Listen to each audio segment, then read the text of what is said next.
যাবে, কিন্তু আমার আল্লাহ একটা জান্নাতেও অমুসলিম যাবে না।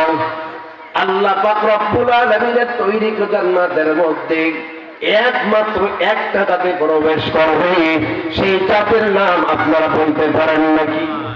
কারা বলেন? আল্লাহ পাক রব্বুল আলামিন বলেন, মিল্লাতা আবিকুম ইব্রাহিম হুয়া সাম্মাকুমুল মুসলিমিন। আল্লাহ বলেন সেটাকে হলো মুসলিম জাতি। যারা মুসলমান হতে পারবে সেই মুসলমানদের জন্যই আল্লাহর জান্নাত। এই মুসলমান আমাদেরকে কে বানাইছে? আজকে যদি মুসলমান না হইতাম, মন্দিরে গিয়ে পড়ে থাকতাম, কথা বলেন ঠিক কিনা? এ কালে সে কালের পূজা করতাম, সরস্বতীর পূজা করতাম, বিভিন্ন রামধনের পূজা করতাম, কথা বলেন ঠিক কিনা? কিন্তু আল্লাহ পাক রব্বুল আলামিন এই মাথাটাকে একমাত্র মালিকের পুত্রটি পায়ে শ্রদ্ধা করে বানাইছে। অন্য কোন রামধনের পায়ের পরে শ্রদ্ধা করার জন্য আল্লাহ বানাইছে, কথা বলেন ঠিক কিনা? এই মুসলমান বানাইছে আমাদেরকে আল্লাহ। ভাইরা আমার, 3 নম্বর মুসলমান হইলাম। মুসলমানের মধ্যে অনেক ক্যাটাগরি রয়েছে, মুসলমানের মধ্যে অনেক পার্থক্য আছে। যারা হযরত আদম সফিউল্লাহ আলাইহিস সালামকে অনুসরণ করেছে এরাও তো মুসলমান।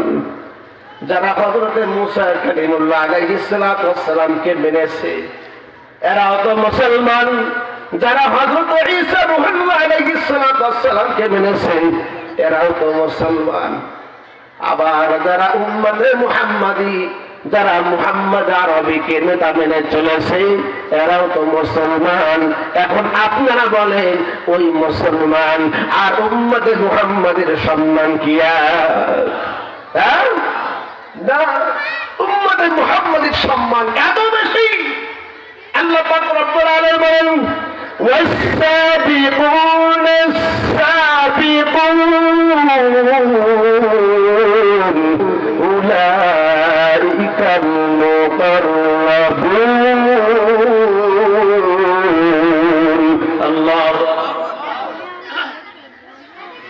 আল্লাহ পাক রব্বুল আলামিন হাবিব বলেন, উম্মতে মুহাম্মাদি যতক্ষণ পর্যন্ত আমার আল্লাহ জান্নাতে না যাবে,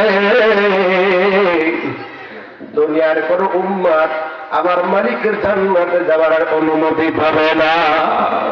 কথা বলেন ঠিক কিনা? উম্মতে মুহাম্মাদের সম্মান অনেক বেশি। একটা উদাহরণ দিলে বুঝবেন, বলবো নাকি? উদাহরণ দিব। আল্লাহর পয়গম্বর হযরত ঈসা রূহুল্লাহ আলাইহিস সালাম আল্লাহর একজন পয়গম্বর, যিনি হলেন আখেরি পয়গম্বরের আগের সিরিয়াল। কথা বুঝে আসছে? আল্লাহর নবী একদিন রাস্তায় হাঁটতেছে, জঙ্গলের মধ্যে চলে গেলেন। হাঁটতে হাঁটতে হঠাৎ করে দেখতে পাইলেন বিশাল একটা পাথর দেখা যায়, যে পাথরটা গোলাকার, দেখতে ফুটবলের মতো, কোনো জানলা নাই, দরজা নাই, ছিদ্র নাই। আল্লাহর পয়গম্বর বলে, ওগো মালিক, তোমার সৃষ্টি বুঝি এত সুন্দর। আল্লাহ পাক রব্বুল আলামিন বলে, আমার পয়গম্বর, এটা পাথর দেখে তুমি অবাক হয়ে গেলাম। তুমি কি জানতে চাও ওই পাথরের মধ্যে আমি আল্লাহর কুদরত লুকায়িত আছি? আল্লাহর পয়গম্বর বলে, ওগো মালিক, আমি দেখতে চাই কেমন কুদরত লুকায়িত আছে। আল্লাহ পাক রব্বুল আলামিন বললেন, ওগো আমার পয়গম্বর, তোমার হাতে যে লাঠি রয়েছে, এই লাঠি দিয়ে পাথরের প্রতি মৃদু আঘাত করো। আল্লাহু আকবার কবীর। আল্লাহর পয়গম্বর মালিকের ইশারা পাওয়া মাত্র হাতের লাঠি দ্বারা পাথরের প্রতি মৃদু আঘাত করলেন। দেখতে পাইলেন ওই পাথরটা 2টা ভাগে ভাগ হয়ে গেছে, আর ওই পাথরের মধ্যখানে একজন ব্যক্তি দাঁড়াইয়া দাঁড়াইয়া আমার মালিকের দরবারে নামাজ আদায় করে। বলে সুবহানাল্লাহ। সুবহানাল্লাহ কি বাড়িতে বলবেন নাকি? নামাজ পড়ে কোথায়? পাথরের মধ্যে। যেই পাথরে ঢোকার কোন রাস্তা নেই, জানলা নাই, দরজাও নাই, ছিদ্র নাই, অবাক কাণ্ড, পাথরের মধ্যে নামাজ পড়তেছি। আল্লাহর পয়গম্বর নামাজের অপেক্ষায় থাকলেন, দেখি কখন নামাজ শেষ হয় তারপরে কথা বলবি। কিন্তু অবাক কাণ্ড হলো, নামাজি ব্যক্তি নামাজ শেষ করার পরে তিনি আগে বলেন আসসালামু আলাইকুম ইয়া ঈসা রূহুল্লাহ।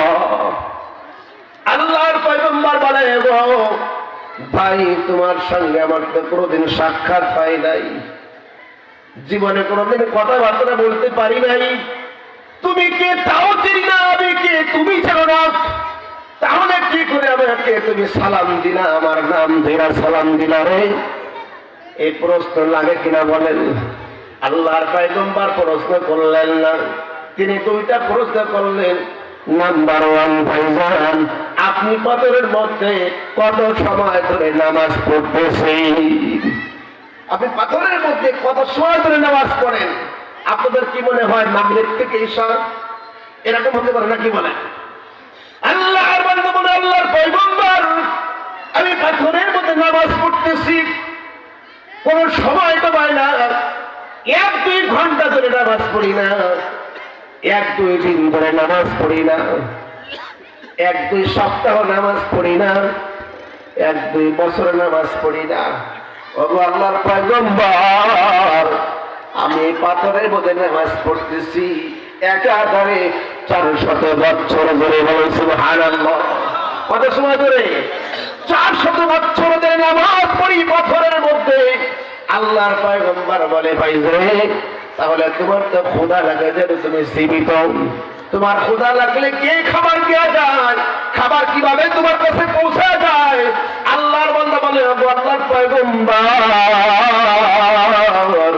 আমার যখন ক্ষুধা লাগে রে, আমার আল্লাহ পাক রব্বুল আলামিন জান্নাত থেকে একটা ফলদার গাছ পাথরের মধ্যে দিয়া যায়, যে গাছের গোড়া হইল আসমানের দিকে আর আগা হইল জমিনের দিকে।